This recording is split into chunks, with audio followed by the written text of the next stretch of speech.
moving sort of from supply and costs, if we can perhaps just move into sort of market sentiment and the feelings around, are we seeing any dips or slumps in house prices, and maybe things around delays in terms of sales rates? I mean, Phil, what you're talking to developers, you're doing the valuations day in, day out. You'll have to make your own assumptions around sales rates and timelines. Your take? Yeah, I think at the moment it's very location driven. So I think the good quality suburban markets, if we're looking at sort of suburban housing at the moment, they're still performing well. There's still demand there for those.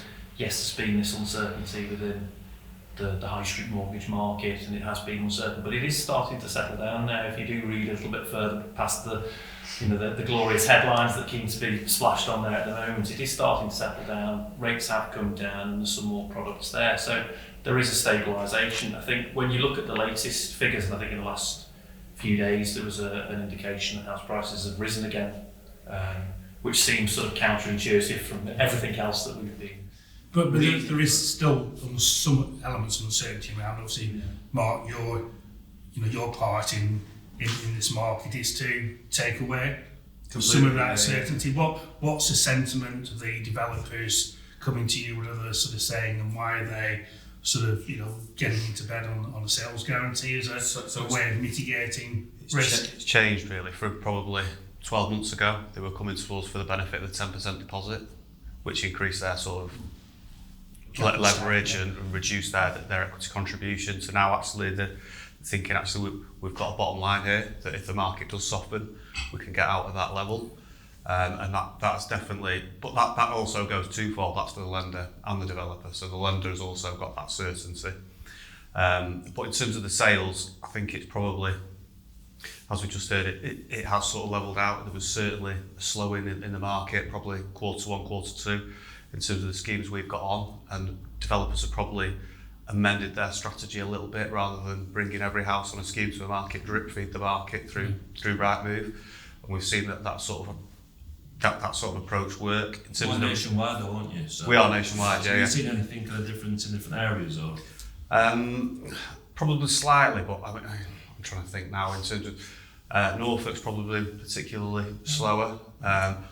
But it goes back to, if you build the right products in the right area, you're going to achieve the right values. I mean, values have probably, developers have always probably achieved slightly over Red Book, we found, in terms of the market, and they're probably now achieving about what the Red Book valuation was 12 to 18 months ago, whereas the market had improved. They did benefit from that improvement, and that got a lot of developers through the uplift in terms of the costs on site.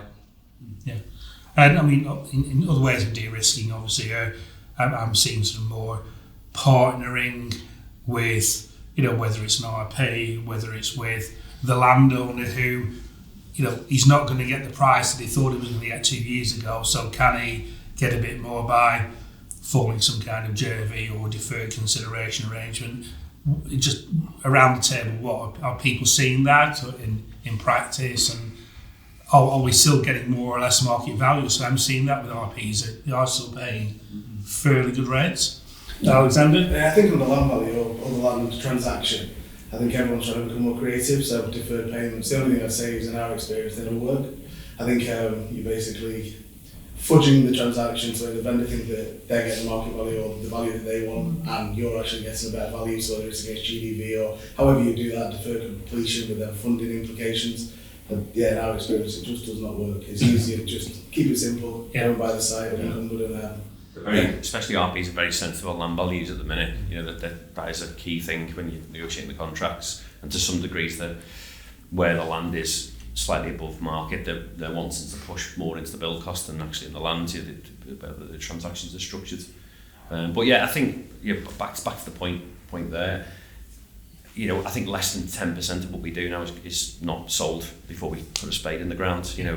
So I can quite honestly see why people are trying to de-risk, because at the minute developers and contractors are carrying volatility in the delivery program. You then don't want to carry volatility in the exit. You've got to, especially if you're self-procuring, you're almost in control of your own destiny then, aren't you? Your sales is more or less nailed on in terms of, or the bottom line is nailed on.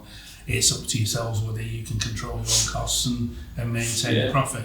And I suppose it's the trade-off, isn't it? Around you take the risk, you're probably going to get a better exit value, but you're taking a risk. Whereas again, if you're pre-selling, you're doing turnkey deals, you're going to get, as long as you can deliver the project properly, you're going to get a stable margin. And the way we're seeing in our business is good, stable, growing margins is better than the sort of boom and bust every time we're being project by project. So I suppose that probably leads us quite well into funding.